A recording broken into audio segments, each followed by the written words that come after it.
What's up guys, Chunky back on my channel with yet another opinion piece, more of the content that I promised you guys on my update. Today, I'm talking about season passes, and not only if they're worth it, but is the landscape for season passes changing and should they still be around? With that said, let's get straight into it. Firstly, for all three of you that don't know, season passes are extra content for games that come out after a game's release over a period of time, usually released in segments or various kind of missions or story kind of, in various downloadable increments. Now, my issue is with the latest news coming from E3 revolving Star Wars Battlefront 2, there was a lot of controversy with the first game and its expensive season pass and if it was really worth it. Now, I'm a huge Star Wars fan, so I do have the season pass, and I do think that it was worth it in some parts, but definitely overpriced in others. Star Wars Battlefront 2 has fixed that issue, and they're now saying that no season pass is here. All the content going forward is free, it's available to everyone, and they're not going to segment or fragment their audience. That is fantastic. But it also rings some alarm bells, meaning if fans are obviously, if you guys didn't know that, obviously the first Battlefront had some real backlash with the season pass. People didn't, agree with it. And for the most part, I don't think many people actually bought it. Now, I think that decision comes from the fans. Star Wars Battlefront 2 is a love letter to the fans. They're giving us what we want. But if we can really kind of say what we want, if we can really make that much of an outcry that the developers will listen, could we really get off season passes altogether? They're clearly listening, and at the end of the day, if they're going to give us more free content, it's going to incentivize us to buy, the initial purchase outright, and we'll be more kind of motivated to do so. So with the latest news with Star Wars Battlefront, why games like Destiny and, Destiny 2 for that matter, that is doing that and that is fragmenting, its story over multiple downloadable segments, why should they do that? Why don't fans have a major outcry with a business model like Destiny, in which they can just chuck everything into maybe a convenient, slightly more expensive $110 package?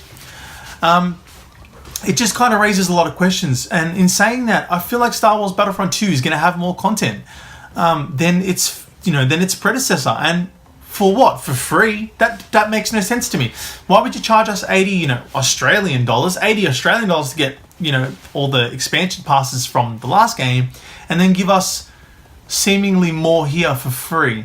It doesn't really add up to me, and especially with other games, like Destiny, like I mentioned, that are doing this business model, over the course of almost a year, it just seems very unorthodox to me that, we have such an imbalance in what season passes mean today.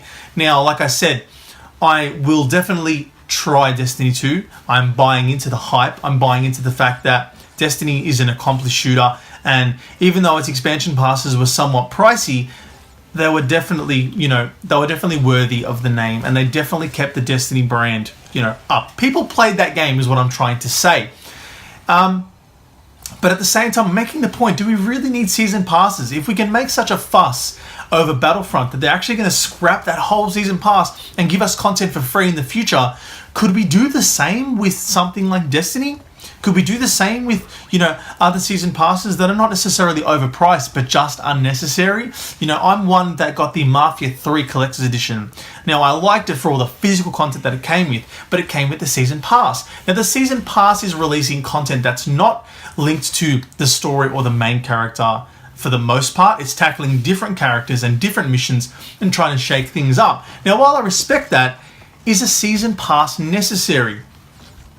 Yes and no. Stuff like that, it's very optional. It's optional in the sense that if you want to explore the game and you want to kind of explore these other characters and new missions and you love it that much, you have the option. It's not enforced on you. The player market, the player base is not segmented. It's a single player game, and it's definitely left up to the player.